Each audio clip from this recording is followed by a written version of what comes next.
18वीं लोकसभा का पहला सत्र ही हंगामेदार रहा। बता दें कि संसद सत्र शुरू होने से पहले ही विपक्ष ने संसद के बाहर संविधान बचाने का मुद्दा उठाते हुए मोदी सरकार का घेराव किया। इस दौरान कांग्रेस अध्यक्ष मल्लिकार्जुन खड़गे, पार्टी नेता राहुल गांधी, तृणमूल कांग्रेस के सुदीप बंदोपाध्याय, डीएमके के टी.आर. बालू समेत कई अन्य सदस्यों ने संविधान की प्रतियां अपने हाथ में लेकर संविधान अमर रहे, हम संविधान बचाएंगे, हमारे लोकतंत्र को बचाएंगे जैसे नारे लगाए। बता दें कि नारेबाजी जिस स्थान पर हुई वहां एक समय पर गांधी की प्रतिमा हुआ करती थी। तो वहीं संसद के अंदर पीएम मोदी जब शपथ लेने के लिए आगे बढ़े तो इंडिया ने उन्हें भी संविधान की किताब दिखाई। विपक्ष ने संसद में एकजुट होकर कहा कि हम यहाँ संविधान को बचाने के लिए हैं, मोदी सरकार को संविधान खत्म नहीं करने देंगे। इसी के साथ पीएम मोदी के शपथ लेने के बाद जैसे ही शिक्षा मंत्री धर्मेंद्र प्रधान का नाम जब शपथ के लिए लिया गया तो विपक्ष ने नीट शेम शेम बोलना शुरू कर दिया। बता दें कि विपक्ष ने प्रोटेम स्पीकर की नियुक्ति का विरोध भी किया और इसी के चलते प्रोटेम स्पीकर के सहयोग के लिए बनाई गई कमेटी में शामिल इंडिया गठबंधन के सांसदों ने शपथ का भी बहिष्कार कर दिया। दरअसल पीएम मोदी के बाद प्रोटेम स्पीकर की मदद करने वाली कमेटी के 5 सदस्यों को शपथ दिलाई जाती है।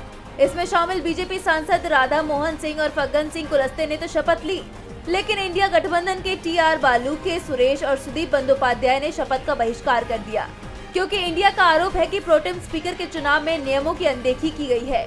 नियम के अनुसार के सुरेश को प्रोटेम स्पीकर बनाया जाना था, लेकिन बीजेपी ने भर्तृहरि मेहताब को प्रोटेम स्पीकर बना दिया। बता दें कि 18वीं लोकसभा का पहला सत्र सोमवार सुबह शुरू हुआ, जिसमें प्रधानमंत्री मोदी समेत कई सदस्यों ने पद और गोपनीयता की शपथ ले ली। लोकसभा अध्यक्ष का चुनाव 26 जून को होगा। राष्ट्रपति द्रौपदी मुर्मू दोनों सदनों की संयुक्त बैठक को 27 जून को संबोधित करेंगी। राष्ट्रपति के अभिभाषण पर धन्यवाद प्रस्ताव पर बहस 28 जून को शुरू होगी।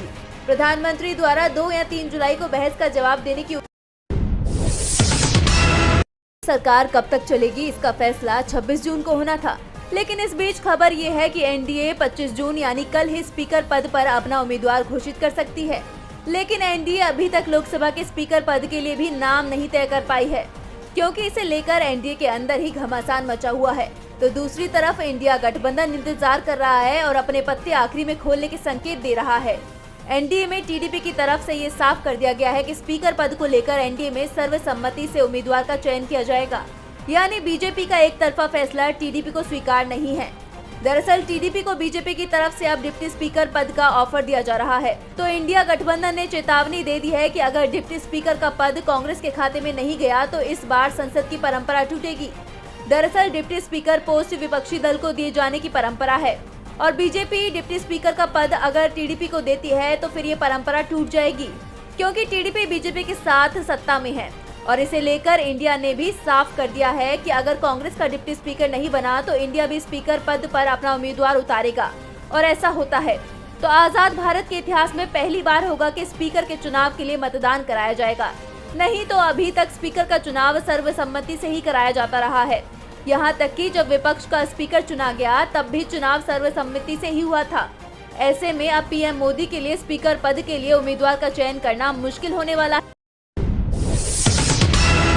संसद के विशेष सत्र के पहले दिन सदन के अंदर से लेकर बाहर तक राहुल गांधी छाए रहे। एक तरफ पीएम के शपथ लेते समय राहुल ने अपने हाथ में संविधान की प्रति थामे रखी, तो वहीं दूसरी ओर सोशल मीडिया पर राहुल ने एनडीए सरकार पर जमकर हमला बोला और नई सरकार की कई कमियां गिनवाई। राहुल ने एक्स पर लिखा, एनडीए के पहले 15 दिन, भीषण ट्रेन हादसा, कश्मीर में देशद्रोही हमले, ट्रेनों में यात्रियों की दुर्दशा, नीट घोटाला, नीट पीजी परीक्षा निरस्त, यूजीसी नेट का पेपर लीक, दूध दाल गैस टोल और महंगे, आग से धधकते जंगल, जल संकट, हीट वेव में इंतजाम न होने से जाती जान, साइकोलॉजी बैकफुट पर नरेंद्र मोदी बस अपनी सरकार बचाने में व्यस्त हैं। नरेंद्र मोदी और उनकी सरकार का संविधान पर आक्रमण हमारे लिए स्वीकार नहीं है और ये हम किसी हाल में होने नहीं देंगे। इंडिया का मजबूत विपक्ष अपना दबाव जारी रखेगा, लोगों की आवाज उठाएगा और प्रधानमंत्री को बिना जवाबदेही बचकर निकलने नहीं देगा।